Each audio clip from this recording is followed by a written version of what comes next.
Mantan Gubernur DKI Jakarta Anies Baswedan mengkritik pembentukan rancangan Undang-Undang Daerah Khusus Jakarta atau RUU DKJ yang menyebutkan gubernur dan juga wakil gubernur Jakarta ditunjuk presiden. Sementara Menko Polhukam Mahfud MD menanggapi rancangan Undang-Undang Daerah Khusus Jakarta yang sedang digodok anggota DPR. DPR RI dan pemerintah sedang menggodok rancangan Undang-Undang Daerah Khusus Jakarta. Rancangan undang-undang ini dibahas jika nanti ibu kota negara akan pindah ke Kalimantan sehingga Jakarta tidak lagi menjadi daerah khusus ibu kota.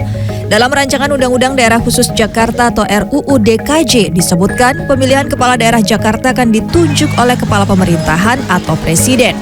Wacana ini langsung ditanggapi oleh calon presiden nomor urut 1 yang juga mantan gubernur DKI Jakarta Anies Baswedan.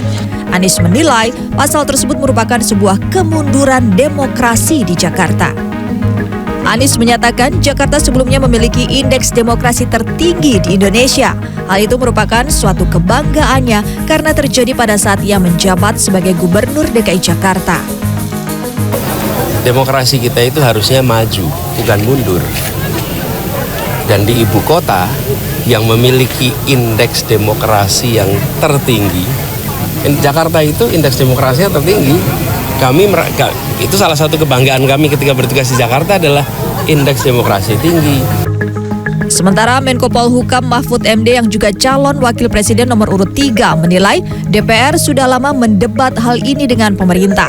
Menurut Mahfud, tujuan DPR mengusulkan RUU DKJ adalah untuk menjaga kekhususan Jakarta jika nanti ibu kota negara resmi pindah ke IKN. Mahfud juga menyandingkan kekhususan Jakarta dengan daerah istimewa Yogyakarta. Kesimpulannya itu karena mungkin DKI dianggap khusus kan, daerah khusus Jakarta, jadi dikelola secara khusus. Kayak di Jogja kan, di Jogja gubernurnya turun-temurun, tapi bupatinya dan wali kota dipilih.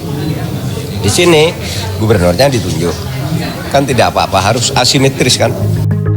Polemik kepala daerah Jakarta muncul ketika ibu kota negara akan berpindah ke Kalimantan Timur dengan nama Ibu Kota Nusantara sehingga akan berdampak ke status Jakarta sebagai daerah khusus ibu kota.